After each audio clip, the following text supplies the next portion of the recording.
Good morning. Or as I say in Japan here, Ohayo gozaimasu. It's good to be able to be with you, even though it's just a recording with you on Sunday morning to share about our work, to share from God's Word this morning.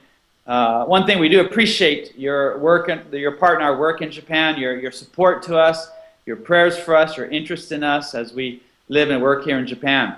We're excited about what God's doing, and we just thank you for your part. Just last year, my wife and I have celebrated our 25th anniversary of being in Japan as missionaries, and it's gone by in a way fast, but yet in a way it's been a long time. But we thank you for your part in all those years that we've been in Japan. Our main work is with the Machida Church of Christ. The Machida Church itself is about 34 years old, and we've been here, like I said, 25 years. But it's a Japanese congregation in a suburb of Tokyo, about 30 miles southwest of downtown Tokyo.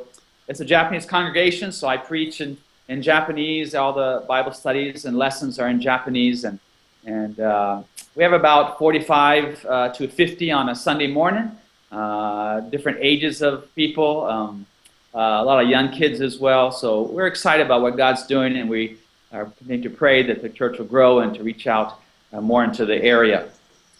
Last year we had 2 baptisms, and we are excited about that. The growth rate here is very slow, but we're excited about the 2 baptisms we had. 2 young people were baptized, and we're just going to reach out to those young people with the families. We have a good children's ministry here at the church. We have a young lady who went to seminary in America.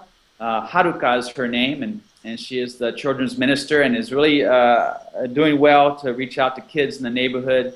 We have about 15 children that come regularly, and then others come from time to time. But we're excited about the kids ministry here at the church as well. As a matter of fact, right now we're preparing for a spring break vacation Bible school, and Haruka is getting things ready for that. But that's exciting as well.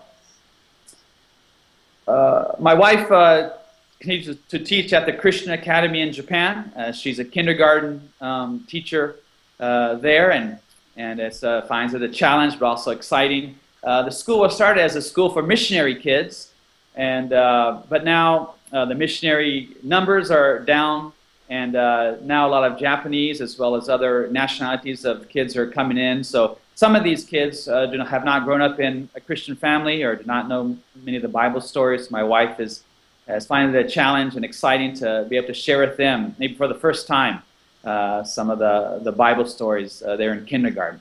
But she is enjoying that and doing very well. This year, our youngest, Joshua, will graduate from high school and will return to America in the fall. And so from next fall, Lisa and I will be empty nesters. It's the 2 of us here, but we'll see what God has in store for this next step in our life. We asked a couple of prayer requests for you, for the church in Japan. We're still wanting to turn the Machida Church over into Japanese hands, and we are praying for a Japanese minister to come.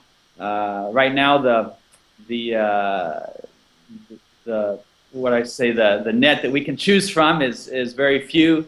Our Bible seminary down in Osaka has very, very few students. And so it doesn't seem possible, but yet we are praying for that and hoping that the Japanese minister come and to lead and to take over the church. Another prayer request is for a new family who has come to Japan as missionaries.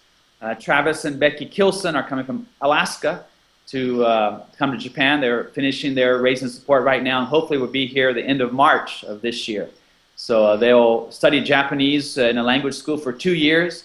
And while they're studying there, they want to come to Machida to help and to learn here. So we're excited about that. So please pray for them. One other prayer request is that we want to take a year-long furlough next year, 2016, 2017, and we haven't taken a year-long or even a 6-month furlough for 10 years or so now. So we want to do that, but yet we find it difficult to find someone to lead the church during that time. But so please pray for us as we make plans to do that as well. Anyway, we again thank you for your part in the work in the church, and things are going on. There's lots of challenges and struggles, but we're finding that God is working in people's lives. Japan here is a very beautiful country. It's a very small country, very beautiful country, and it's an island country. There are 4 main islands in the Japanese country, and then the many thousands of smaller islands, are surrounding those 4 main islands.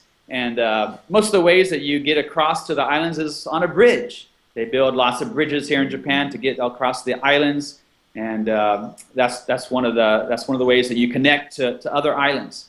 As a matter of fact, a few years ago, we were driving to one of our conventions here in Japan in the southern island of Shikoku, and they had just built a brand new bridge, a real long, very beautiful, and it was a toll bridge. So we started across it, and a very nice view on the bridge, and we went across, and we got to the side and paid the toll. It was almost $40 just across the bridge.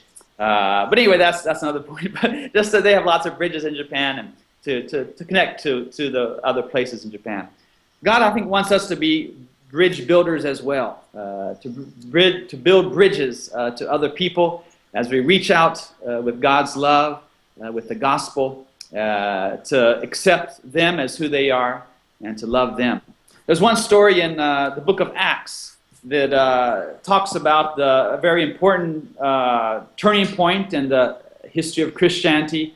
When the Acts first starts out, most of the Christians were Jews. They were first Jews and became Christians. But here in Acts chapter 10, God works it out so that there's a turning point, and that they begin to reach out to the Gentile people as well.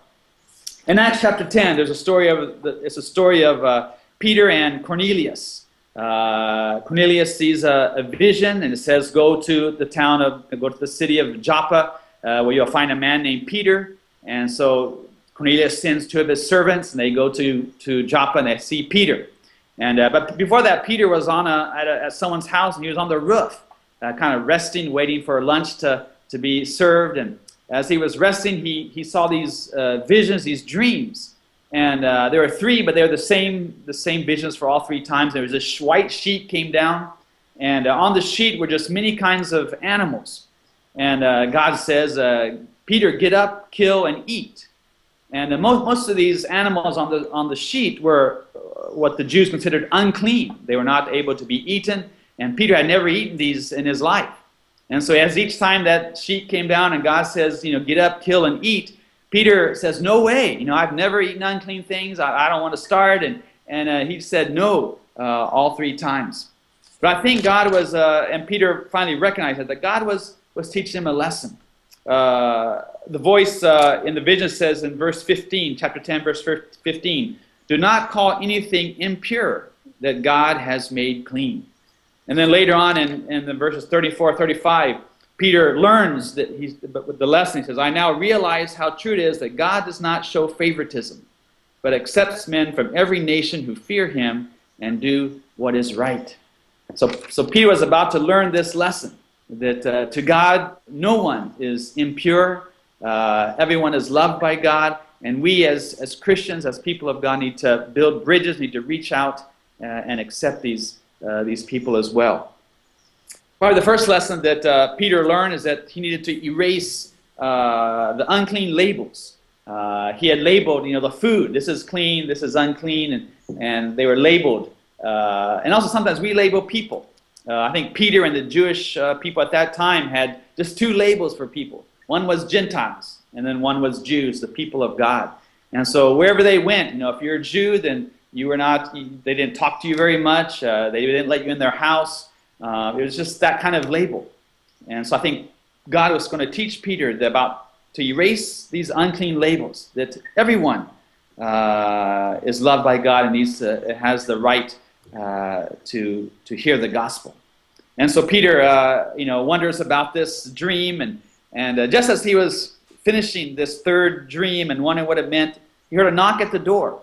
And it says that 2 of Cornelius' servants were there asking about Peter. And Peter, probably normally he would not have let them in their home, but he knew God was working here, so he let them in their home, began to talk to them. and realized that God or that Cornelius wanted him to come to his house, and that God was working in all this as well. And so it says the next day Peter left, and he went to the house of Cornelius, where he heard Cornelius' side of the story, that God had given him a dream. Also, Peter shared his story of what God had done in his dream and the unclean animals. And so Peter was realizing that these labels that they had set up as men, whether it be because of how you looked or your background or your clothes or your age or whatever, that we need to erase these unclean labels. I read a story about this. It said that there was a story of a teacher who had a dream one night, and a message arrived that Jesus was coming and that she needed to get her children ready to meet him. So she quickly arranged the children according to color. The white children were in the front, then the yellow, the red, the brown children, and finally the black children were in the back. When all were arranged, she looked at, and it did not seem right to her. Why should the black children be so far away? And she thought that they should be in the front row. So she quickly tries to rearrange all the children again in different colors. And anyway, right at that time, she heard footsteps and heard a knock on the door. That it was Jesus there at her classroom.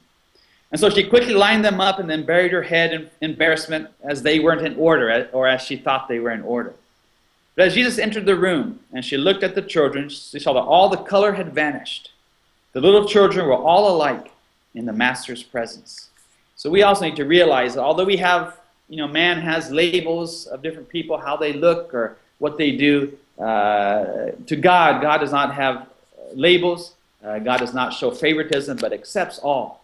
And in verse 34, 35, Peter learns this. I now realize how true it is that God does not show favoritism, but accepts men from every nation who fear him and do what is right. And so Peter learned that day to accept Cornelius, a Gentile, a Roman, to accept his family, his friends, and to accept them because God loves them as well. And also, as he accepted them, Peter began to share the gospel with them. And as we build bridges to other people, we need to also, at the right time, when the time comes, to share the gospel with them. We need to love them and to show kindness to them, but also at a good time to share the gospel with them. And Peter shares the gospel, shares the story of Jesus with these people. He told them Jesus came to earth. He told them about his death on the cross. And this probably only happened, several months earlier. But he began to tell about Jesus. And then also Jesus was resurrected. He rose from the grave on the third day. And then finally at the end he says, all the prophets testify about him, that everyone who believes in him receives forgiveness of sins through his name. And so Peter was realizing that this gospel of Jesus, this forgiveness, this salvation that we have is not just for the Jews, but it's for the Gentiles as well, for all people. And as they follow him, as they learn about Jesus and accept him, that we need to share the gospel with them as well. And then finally, I think one more thing that we need to kind of understand as we reach out to people, as we build bridges across to people, is that we need to allow God some elbow room in others' lives as they begin to grow, as they begin to change the way that God molds them. Sometimes we think that God works only this way, and that when God changes someone, he'll change them the way we think they should be changed. But sometimes God works in many different ways, and ways that we think it wouldn't be possible. Even in the story in chapter 10 here, it says that when they heard Peter, it says they began to speak in tongues. And then later it says they were baptized. Up to now, although the baptism was first and then the speaking in tongues, but yet at this time it was kind of changed. And I'm sure Peter thought, what strange? But, God was working in that way as well. And I think God can work in people's lives today, not necessarily how we think they should, but because he is working. We have a young man in our church who, during his teen years and 20 years, in his 20s, he was part of the Japanese mafia, the Yakuza.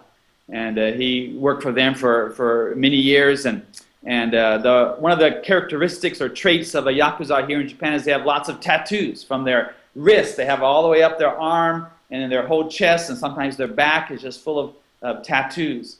And so this man has those tattoos, and but yet, and then while he was in the Yakuza, he got imprisoned, and was in prison for, I think, 10 years. And while he was in prison, one of our other church members built a bridge to him and contacted him and prayed for him. And when he got out a few years ago, he came to church, and several months later, he said he believed and was baptized. But now, just to see the change in his life is something great, and others are encouraged by his change. And sometimes his language is a little rough, and sometimes, he's different than what we would think as a Christian person, but yet God is using him and his life and his energy, his joy as a Christian. And so we need to allow God to use. We need to give God some elbow room as He works in people's lives, and they may not be like us, which is probably good. But anyway, God works in people's lives. I remember I think the story of Chuck Smith and the Calvary Church in California. He began to accept many people, whether they dressed strange or looked funny or whatever. He accepted them, and that Jesus movement began to grow because Chuck Smith was there to accept, and these people that other churches were not accepting. And so I think Peter learned this important lesson here in Acts chapter 10 and 11. That God doesn't show favoritism. He doesn't have labels. And although we may put labels on people, God doesn't. And we need to also learn how to erase those labels in our lives. Peter learned to accept people, to welcome them, to connect with people. And we as well need to personally be involved in people's lives and connect with them, to reach out to them as well. And then Peter shared the gospel with them. And we as well need to learn how to share the gospel and how to show God's love and how to share the love of God and the life of Jesus with other people's lives. And then finally, to give God some elbow room as He works in our lives. That we need to not say, God, bless what I'm doing, but we need to jump on what He's doing. And He may do things differently and work in different ways, but His will be done, and we can be excited about that. So this story in Acts chapter 10 is a turning point in the life of the church. It went from being kind of inward-centered, where the Jews were becoming Christians. Now the Gentiles, it is opened up to the Gentiles, and with the start of Cornelius. And now, after this chapter 10 and 11, then begins the story of Paul and how he begins to reach out goes further away and reaches out to Gentiles there in Asia Minor. He goes over to Greece, and finally he goes to Rome. And the church just begins to grow westward that way as they reach out to others, to Gentiles, and to others that the Jews would never become Christians. And so I hope that we too as well can learn that we need to be bridge builders, to build bridges to other people. They may be different than us. We may have a label for them, but yet we need to erase those and reach out to them and to love them, to serve them, to share with them God's love. We are trying to do that here in Japan. The work is slow, but we thank you for your prayers for us. And we ask your continued prayers for us as we continue to live here and work here. But again, we thank you very much for your part. And it's good to be able to share with you this morning. And God bless you all as you continue to live for Him. Thank you.